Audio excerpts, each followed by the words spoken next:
ನೆಹಾಳ ಪ್ರಕರಣ ಅತ್ಯಂತ ಕೆಟ್ಟ ಪ್ರಕರಣವಾಗಿದೆ. ರಾಜ್ಯದಲ್ಲಿ ಉತ್ತರ ಪ್ರದೇಶದ ಮಾದರಿಯಲ್ಲಿ ಕಾನೂನು ಜಾರಿಗೆ ತರಬೇಕು. ನೆಹಾಳ ಕೊಲೆಯ ನಂತರ ಇನ್ನೊಂದು ಈ ರೀತಿಯ ಘಟನೆ ರಾಜ್ಯದಲ್ಲಿ ನಡೆಯಬಾರದು ಎಂದು ಭಾಷಣಕಾರ ಚಕ್ರವರ್ತಿ ಸೂಲಿಬೆಲೆ ಹೇಳಿದರು.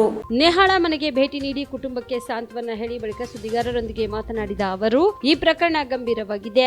ಚಾಕು ಇರಿದು ಹತ್ಯೆ ಮಾಡಲಾಗಿದೆ. ಲವ್ ಜಿಹಾದ್ ಪ್ರಕರಣದಿಂದ ಪೋಷಕರಲ್ಲಿ ಆತಂಕದ ವಾತಾವರಣ ನಿರ್ಮಾಣ ಆಗಿದೆ. ಆದರೆ ರಾಜ್ಯದ ಸಿಎಂ ಗೃಹ ಸಚಿವರು ಬೇಜವಾಬ್ದಾರಿ ಹೇಳಿಕೆ ನೀಡುತ್ತಿದ್ದಾರೆ. ಇದರಿಂದ ದುಷ್ಕರ್ಮಿಗಳು ಪ್ರೇರಣೆ ಪಡೆಯುತ್ತಿದ್ದಾರೆ ಎಂದು ಆರೋಪಿಸಿದರು. ರಾಜ್ಯದಲ್ಲಿ ಈ ಹಿಂದೆಯೂ ಇಂತಹ ಘಟನೆಗಳು ನಡೆಯುತ್ತಿವೆ. ಆದರೆ ಯಾವುದು ಲಾಜಿಕಲ್ ಅಂತ್ಯಕ್ಕೆ ಹೋಗಿಲ್ಲ. ಈ ಪ್ರಕರಣ ಹೋಗಬೇಕು. ಲವ್ ಜಿಹಾದ್ ಎಂದ್ರೆ ಏನು ಎಂಬುದು ಎಲ್ಲರಿಗೂ ಗೊತ್ತಾಗಬೇಕು ಎಂದರು. ಹತ್ಯೆ ವಿಡಿಯೋವನ್ನ ಇದೀಗ ಪೋಷಕರು ಜೀವನ ಪರ್ಯಂತ ನೋಡಬೇಕಿದೆ. ಇದು ದುರಂತಕಾರಿ ಸಂಗತಿಯಾಗಿದೆ. ಉತ್ತರ ಪ್ರದೇಶದಲ್ಲಿ ಹೆಣ್ಣು ಮಕ್ಕಳನ್ನು ಚುಡಾಯಿಸಿದ್ರೆ ಎನ್ಕೌಂಟರ್ ಮಾಡುವ ವಾತಾವರಣ ನಿರ್ಮಿಸಿದ್ದಾರೆ. ಕೆಲವರನ್ನು ಎನ್ಕೌಂಟರ್ ಮಾಡಿದ್ದಾರೆ. ಇದೀಗ ಅಲ್ಲಿ ಪರಿಪೂರ್ಣವಾಗಿ ಹೆಣ್ಣು ಮಕ್ಕಳು ಯಾವುದೇ ರೀತಿಯ ಅಂಜಿಕೆ ಇಲ್ಲದೆ ಬದುಕು ನಡೆಸುತ್ತಿದ್ದಾರೆ. ಅದೇ ಮಾದರಿಯಲ್ಲಿ ರಾಜ್ಯದಲ್ಲಿಯೂ ಕೂಡ ಆಗಬೇಕು ಎಂದು ಸೂಲಿಬೆಲೆ ಒತ್ತಾಯಿಸಿದರು. ನೇಹಾ ಪ್ರಕರಣ ಕರ್ನಾಟಕದ ಈ ಲವ್ ಜಿಹಾದ್ ಪ್ರಕರಣದಲ್ಲಿ ಅತ್ಯಂತ ಕೆಟ್ಟ ಪ್ರಕರಣವಾಗಿ ಕಂಡುಬಂದಿದೆ.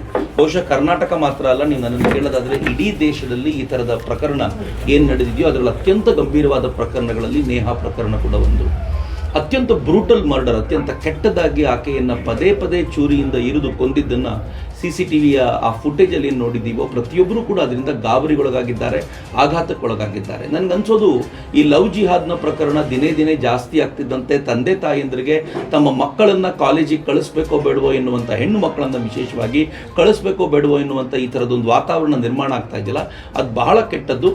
ಮತ್ತು ತಂದೆ ತಾಯಂದ್ರನ್ನು ನೋಡುವಾಗ ಬಹಳ ದುಃಖ ಅನಿಸುತ್ತೆ.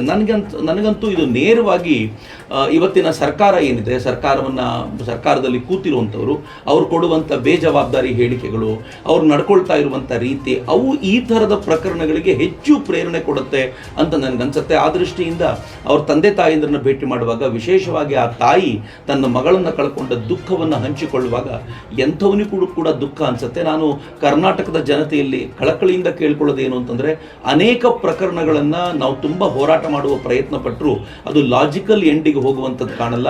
ಈ ಬಾರಿ ಇದು ಲಾಜಿಕಲ್ ಎಂಡಿಗೆ ಹೋಗಬೇಕು. ಪ್ರತಿಯೊಬ್ಬರಿಗೂ ಕೂಡ ಈ ಲವ್ ಜಿಹಾದ್ ಅಂತಂದ್ರೆ ಏನು, ಮುಸಲ್ಮಾನ್ ಹುಡುಗರ ಪ್ರೇಮ ಪ್ರಕರಣ ಹೇಗಿರುತ್ತೆ ಅನ್ನೋದು ಅವ್ರಿಗೆ ಅರ್ಥ ಆಗಬೇಕು. ಅವ್ರದ್ದು ಹೆಂಗಿರುತ್ತೆ ಅಂತಂದ್ರೆ, ಮುಸಲ್ಮಾನ್ ಹುಡುಗರದ್ದು ನೀವು ಪ್ರೀತಿಸ್ತಾರೆ ಅಂತ ಹೇಳ್ತಾರೆ. ಇವತ್ತು ಯಾರೋ ನಾನು ಕೇಳಿದೆ, ಪ್ರೀತಿಸ್ತಾ ಇದ್ರು ಅವರಿಬ್ರು, ಅದಕ್ಕೋಸ್ಕರ ಅವ್ನು ಕೋಪಿಸ್ಕೊಂಡು ಹೊಡೆದ. ಈ ಲವ್ ಫೇಲ್ಯೂರ್ ಆಗೋದು, ಹೆಣ್ಣು ಮಗಳು ನಾನು ಪ್ರೀತಿಸಲ್ಲ ಅಂತ ಹೇಳೋದು ಎಷ್ಟು ಘಟನೆಗಳು ನಡೀತವೆ. ಆದರೆ ಯಾವತ್ತೂ ಕೂಡ ಒಬ್ಬ ಹಿಂದೂ ಮತ್ತೊಬ್ಬ ಹಿಂದೂ ಹೆಣ್ಣು ಮಗಳನ್ನ ಅಥವಾ ಮುಸ್ಲಿಂ ಹುಡುಗಿನ ಪ್ರೀತಿಸಿದ್ರೆ ಅವಳನ್ನು ಚೂರಿ ಹಾಕಿ ಕೊಂದಿರೋದನ್ನ ನಾವೆಲ್ಲೂ ಕೇಳೋದೇ ಇಲ್ಲ. ಆದರೆ ಮುಸಲ್ಮಾನರು ಮಾತ್ರ ಯಾಕೆ ಹೀಗೆ ಪದೇ ಪದೇ ಮಾಡ್ತಾರೆ? ಇದರ ಹಿಂದೆ ಇರುವಂಥ ಷಡ್ಯಂತ್ರ ಯಾವುದು, ಅವರಿಗೆ ಇದಕ್ಕೆ ಸಿಗಬಹುದಾಗಿರುವಂಥ ಮೂಲ ಪ್ರೇರಣೆಯ ವಸ್ತು ಯಾವುದು ಅನ್ನೋದನ್ನ ನಾವಿವತ್ತು ಹೊರಗೆ ತೆಗೆದು ನಮ್ಮ ಸಮಾಜದ ಹೆಣ್ಣು ಮಕ್ಕಳ ಮುಂದೆ ಅದನ್ನು ಸರಿಯಾಗಿ ಪ್ರಸ್ತುತಪಡಿಸುವಂಥ ಹೊಣೆಗಾರಿಕೆಯೂ ಇದೆ ಅಂತ ನನಗೆ ಅನ್ಸುತ್ತೆ. ಈ ದೃಷ್ಟಿಯಿಂದ ನಾವೆಲ್ಲರೂ ಈಕ್ವಲಿ ಜವಾಬ್ದಾರಿಯನ್ನು ಪಡ್ಕೊಂಡಿದ್ದೀವಿ. ಅದು ಮಾಧ್ಯಮಗಳು ಇರ್ಬೋದು, ಸಮಾಜದಲ್ಲಿ ನಾವುಗಳಿರ್ಬೋದು, ಸಂತ ಸಮಾಜ ಇರ್ಬೋದು, ಪ್ರತಿಯೊಬ್ಬರೂ ಕೂಡ ಇದರಲ್ಲಿ ಜವಾಬ್ದಾರಿಯನ್ನು ಹೊರಬೇಕು ಅಂತ ನನಗನ್ಸುತ್ತೆ. ಕಲಬುರಗಿಯ ಮಣ್ಣೂರು ಮಲ್ಟಿ ಸ್ಪೆಷಾಲಿಟಿ ಆಸ್ಪತ್ರೆ ಕಲ್ಯಾಣ ಕರ್ನಾಟಕ ಭಾಗದ ಪ್ರಸಿದ್ಧ ಆಸ್ಪತ್ರೆಗಳಲ್ಲಿ ಒಂದಾಗಿದೆ. ಡಾಕ್ಟರ್ ಫಾರೂಕ್ ಮಣ್ಣೂರು ಸಾರಥ್ಯದಲ್ಲಿ ಅತ್ಯಂತ ಅನುಭವಿ ವೈದ್ಯರಿಂದ ಉತ್ತಮ ಚಿಕಿತ್ಸೆ ನೀಡಲಾಗುತ್ತಿದೆ.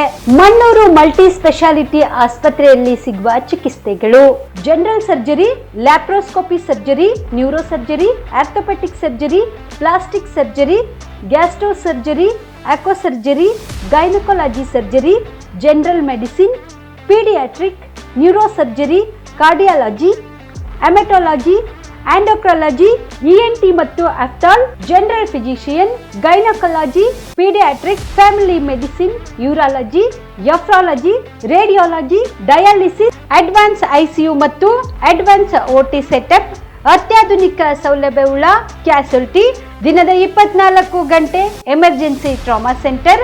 ಹೆಚ್ಚಿನ ಮಾಹಿತಿಗಾಗಿ ಸಂಪರ್ಕಿಸಿ ಬಾರಾ ಹಿಲ್ಸ್ ಸರ್ಕಲ್, ರಿಂಗ್ ರಸ್ತೆ, ಕಲಬುರಗಿ. Phone number 9538786108.